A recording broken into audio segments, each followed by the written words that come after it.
क्या आपको बच्चे पर गुस्सा आता है या छोटी छोटी बात पर आप बच्चे को डांट देते हैं? तो हम देखें कि हम इस किस तरीके से अच्छे पेरेंट बन सकते हैं। अच्छी पेरेंटिंग क्या होती है, हमें इसके बारे में जानकारी होनी ही चाहिए। तो आजकल क्या है, दुनिया बड़ी एडवांस हो चुकी है। हस्बैंड वाइफ दोनों ही जॉब करते हैं, तो उनके पास जो है टाइम की कमी होती है। हर बार वो पेरेंट्स को यही शिकायत होती है कि हमारे पास तो टाइम ही नहीं है, क्या करें क्या करें, जॉब से भी थक कर आ जाते हैं तो घर पर बच्चे को कैसे देखें। तो टाइम की कमी होने के कारण वो गिल्ट में रहते हैं, और गिल्ट में जो है बच्चे को बढ़िया से बढ़िया टॉय लेकर देती हैं कि उनकी वो कमी जो है ये टॉय भर देगा। अब बच्चे को टॉय तो हमने दे दिया, लेकिन हमारी जो इमोशनल बॉन्डिंग बच्चे के साथ होनी चाहिए थी, वो बच्चे की इमोशनल बॉन्डिंग उस टॉय के साथ हुई, या जिस मॉल से आपने लेकर दिया वो हर बार जिद करेगा मुझे यही टॉय मॉल पर जाना है, उस मॉल का नाम लेगा क्योंकि उसकी बॉन्डिंग वहाँ पर ज़्यादा बन गई, वहाँ पर उसकी मनपसंद की चीज़ें मिल रही है। बच्चे को क्या पता उसके लिए क्या अच्छा क्या नहीं, बस उसको वहाँ पर उस मॉल पर जाने के लिए आनंद आता है। वो कहता है मैं फलाने फलाने मॉल पर जाऊंगा, उस मॉल का नाम भी लेता है क्योंकि उसकी बॉन्डिंग वहाँ पर बन जाती है। और टॉयज उसको बढ़िया से बढ़िया पेरेंट्स लेकर देते हैं ताकि उनका जो गिल्ट है ना वो किसी तरीके से जो है उसका बराबरी हो सके कि उनके पास टाइम नहीं है बच्चे को, तो देखो हमने महंगे महंगे खिलौने बच्चे को लेकर दे दिए। तो पेरेंट्स कहते हैं कि हमारे पास टाइम ही नहीं है, हम क्या करें। पेरेंट्स भी अपनी जगह सच्चे हैं, वो सारा दिन जॉब से इतने घंटे खप कर आते हैं, घर आकर उनको फिर घर का काम भी करना है, रेस्ट ही नहीं मिलती है। तो क्या करें ऐसे में? कुछ तो किया जाए बीच का, जिससे जो है बच्चा भी थोड़ा सेटिस्फाइड रहे और पेरेंट्स को भी इतना ज़्यादा गिल्ट ना आए।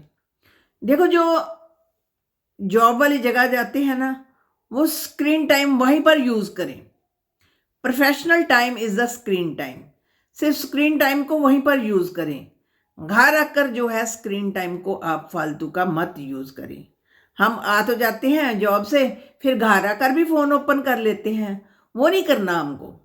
हमको घर के ज़रूरी काम करने हैं जो 2-2.5 घंटे में बीत जाए, फिर उसमें हमें स्लीप भी चाहिए प्रॉपर। बीच में जो टाइम बचता है ना, जो हम घर आकर यूज़ करते हैं फ़ोन को, वो फ़ोन के साथ यूज़ ना करें। हम फ़ोन लगा लेते हैं, अपने इधर रिश्तेदारों को भी लगा लेते हैं उनको, क्योंकि हमारा भी दिल करता है वहाँ बात करने को, लेकिन उसमें से भी समय निकाल कर अपने बच्चे के साथ ज़रूर टाइम स्पेंड करें। उसको उसको ज़रूर थोड़ा बहुत समय दें, क्योंकि बच्चे जो है आपके टाइम की उनको बेहद ज़रूरत है। तो उसके लिए कुछ ऐसा मेंड करें। हर एक पेरेंट्स को पता ही होगा कि वो घर आकर फ़ोन यूज़ करता है, टीवी यूज़ करता है, और ये टाइम ये है उसके बच्चों का है। ये टाइम उसको अपने बच्चों को देना चाहिए। ये टाइम अगर वो स्क्रीन टाइम यूज़ कर रहा है तो वो ठीक बात नहीं है। स्क्रीन तो हम प्रोफेशनल टाइम में जितनी यूज़ कर सकते हैं वहीं पर करनी चाहिए। घर का टाइम जो है सिर्फ और सिर्फ जो है हमारे जो घर के ज़रूरी काम निपटने के बाद जो बचता है वो स्क्रीन टाइम जो है हमने वो डिडक्ट करना है। अपना जो फालतू यूज़ करते हैं उस टाइम को फालतू टाइम समझा जाए, स्क्रीन टाइम को वेस्ट टाइम समझा जाए। उस टाइम को बच्चे के साथ हम यूज़ करें, बच्चे के साथ खेलें, उससे बातचीत करें, क्योंकि बातचीत बच्चे के साथ करना बहुत ज़रूरी है। बातचीत नहीं करोगे तो बॉन्डिंग के होगी। अब सवाल ये पैदा है कि बच्चे को कितना टाइम चाहिए, क्वालिटी टाइम चाहिए या क्वांटिटी टाइम चाहिए?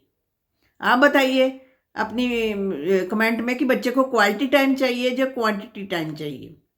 देखो, बच्चों को दोनों टाइम चाहिए, क्वालिटी टाइम भी चाहिए, क्वांटिटी टाइम भी चाहिए।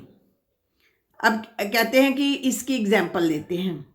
देखो, हमें बड़ी भूख लगी हुई है, हमने चलो मानो आलू की परांठी बनाई, अपनी प्लेट में इतनी सी टिक्की, छोटी सी, बड़ी ही टेस्टी है, बड़ी ही हाई क्वालिटी की बनी हुई है, बड़ी स्टैंडर्ड की क्वालिटी की बनी है। इतनी सी टिक्की हमने प्लेट में डाल ली। अब भूख हमें लगी है, हमने इतनी खाई, तो हम कहेंगे भाई हमारा तो पेट ही नहीं भरा। सिमिलरली बच्चे को क्वालिटी के साथ क्वांटिटी भी चाहिए। हमें जैसे क्वांटिटी चाहिए ना कि रोटी के साथ हमारा तो पेट ही नहीं भरा, इतनी सी टिक्की के साथ हमें तो और चाहिए। सिमिलरली बच्चे को और चाहिए, क्वांटिटी एंड क्वालिटी उस बच्चे को दोनों की नीड है। जैसे भी हो, घर में समय जल्दी जल्दी अपना फिनिश करके कुछ समय, कम से कम 1 घंटा तो जरूर बच्चे के साथ हंसे खेलें, उसके साथ खेल कूद करें।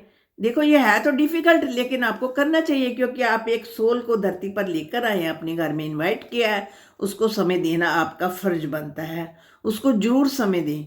फ्री टाइम को जो है बच्चों के साथ यूज़ करें। फ्री टाइम को गॉसिप में मत लगाएं कि इधर फ़ोन लगा लिया, उधर फ़ोन लगा लिया, वो मत करें। वो टाइम आपका आपके बच्चे के साथ होना चाहिए। और एक जब डिनर करते हैं, रात का खाना एक बैठकर इकट्ठे खाते हैं, तब तो इकट्ठे ही होते हैं ना सारे फैमिली मेंबर्स, तब आपने डिवाइस को यूज़ नहीं करना। मोबाइल फ्री होकर मोबाइल को एक साइड पर रख देना है, कोई डिवाइस यूज़ नहीं करना, कुछ और नहीं करना, कोई टॉय नहीं रखना, कुछ नहीं करना। उस टाइम सिर्फ हमने सबने मिलकर खाना खाना है। उस टाइम जो है हेल्दी कन्वर्सेशन भी हो सकती है बच्चे से, कुछ ना कुछ स्कूल में क्या हुआ, कुछ ऐसी बातचीत, कुछ क्लोज की बातचीत हम बच्चे के साथ कर सकते हैं। तो डिवाइस को जो है डिनर के टाइम हमने बिल्कुल ही नहीं यूज़ करना। बच्चे को जब भी एडवाइस करना है उसे एज ए फ्रेंड एडवाइस करना है। ये ना बच्चे को लगे कि आप उस पर थोप रहे हो अपनी बात, पेरेंट्स हो तो अपनी बात को थोप रहे हो। तो शाउट तो करना ही नहीं है बच्चे को, प्यार से दोस्त बनकर रहना है। ये ज़माना बहुत बदल चुका है, बच्चे को हर तरह से, हर तरफ से जो है वो स्मार्ट बन चुके हैं, वो उनके साथ फ्रेंडली बिहेव किया जा सकता है। तो उनको एडवाइस करो, और यहीं पर नहीं, अपने कामों के लिए भी बच्चे से एडवाइस मांगे। जैसे जैसे बच्चा थोड़ा सा बड़ा होता है ना, तो उससे पूछो कि ये काम ये अच्छा है या वो अच्छा है। यानी फॉर एग्जांपल आपने ये रेडी होना है किसी फंक्शन के लिए, बाहर जाने के लिए, बच्चे से एडवाइस मांग लो कि बेटा मैं ये पहनूं या ये पहनूं, मुझ पर कौन सा अच्छा लगेगा। बच्चे को लगेगा कि मुझसे एडवाइस मांगी जा रही है, मैं समझदार होता जा रहा हूँ। बच्चे को इसमें कॉन्फिडेंस आता है, डिसीजन पावर बढ़ती है। हम सोचते हैं कि हमारा ही काम है बच्चे को एडवाइस देना, बच्चे का थोड़ी काम है। लेकिन बच्चे को भी इन्वॉल्व करो, उसकी डिसीजन पावर जो है इम्प्रूव होगी, उसको डिसीजन लेना आएगा कि ये काम अच्छा है, ये काम अच्छा नहीं है। क्योंकि हम बच्चे को खुद ही एडवाइस देते जाते हैं, ऐसे नहीं करना, ऐसे करना, ये कपड़े पहनने, वो करना। बच्चे को अपने लिए भी पूछें कि मैं क्या पहनूं, या कुछ और भी चीज़ें घर की जो भी आपको ठीक लगती हैं, उसके बारे में बच्चे से एडवाइस ले सकते हैं। क्योंकि देखो जब बच्चा छोटा है तो 100% वो आपसे, आप पर डिपेंडेंट होता है। जैसे जैसे वो बड़ा हो जाता है, टीन एज में आ जाता है, तो 100% जो है इंडिपेंडेंट हो जाता है।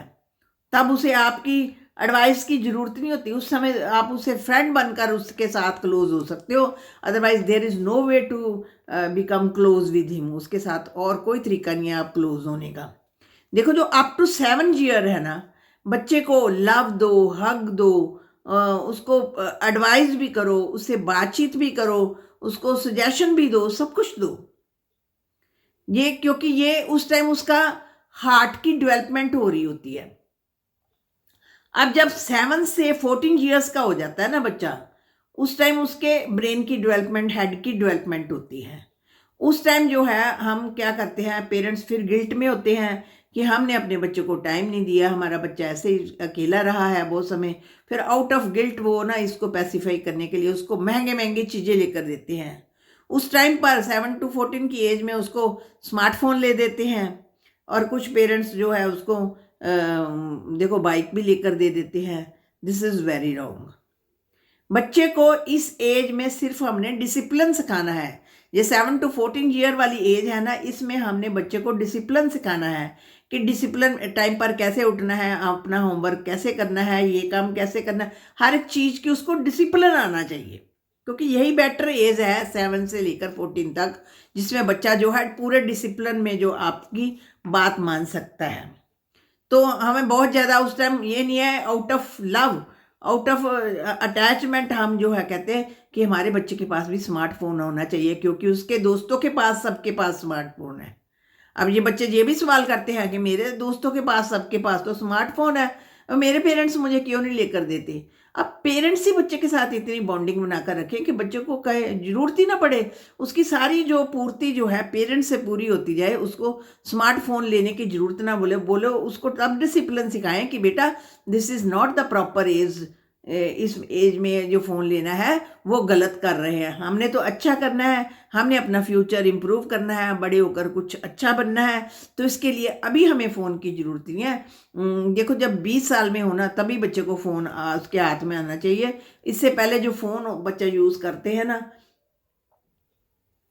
14 के बाद जब भी आपको ज़रूरत लगे आप बच्चे को आजकल की एज में दे सकते हैं, लेकिन 14 अप टू 14 ईयर्स तो बिल्कुल ही बच्चे को फ़ोन नहीं लेकर देना चाहिए। हमें अच्छे पेरेंट्स नहीं, सच्चे पेरेंट्स बनना है। अगर हम सच्चा प्यार करते हैं अपने बच्चों से, उनकी सच्ची परवरिश कर रहे हैं, तो सच्चे तरीके से चलें। उसमें कुछ हमें स्ट्रिक्ट भी बनना पड़ेगा, उनको समझाना भी पड़ेगा। ऐसा नहीं है कि हमें अपना गिल्ट को दूर करने के लिए उनको पैसिफाई कर देते हैं, ये लो बड़ी चीज़ ले लो बड़ी, फिर उनकी बॉन्डिंग उसके साथ रहेगी ना, आपके साथ क्यों रहेगी? फ़ोन ले दो आप जल्दी से जल्दी, उसको छोटी एज में ले दो, उसकी बॉन्डिंग फ़ोन के साथ बन जाएगी, आपके साथ छूट जाएगी। आपको इसका क्या फ़ायदा मिलेगा? नुकसान आपका भी होगा, बच्चे का भी होगा। तो बच्चे को उसकी जो प्रॉपर एज है ना, उसके अकॉर्डिंग उसको चीज़ लेकर देनी चाहिए। अप टू 14 ईयर्स ना तो कोई एक्स्ट्रा फंड बच्चे पर यूज़ करें। After 14 years you can invest if you feel like this कि अब बच्चे को इस चीज़ की बड़ी नीड है, तब आप लेकर दे सकते हैं। देखो, हम बच्चे को महंगी महंगी चीज़ें लेकर देते हैं तो बच्चे को हैबिट बन जाती है कि मुझे तो महंगी चीज़ें ही चाहिए, तो उसको सस्ती चीज़ों की तो कोई वैल्यू ही नहीं रहेगी ना। तो हम ये भी कोशिश करते हैं महंगे से महंगे स्कूल में बच्चों को दाखिला करवा दिया जाए। बच्चों को सब जब भी एडमिशन कराओ ना, कोशिश करो स्कूल जो है घर के पास हो, और ये ना हो कि बड़े हाई स्टैंडर्ड के बच्चों के बीच में ही बच्चों को रखना है। फिर बच्चा भी हाई लेवल पर पहुंचेगा, उनके साथ compete करेगा।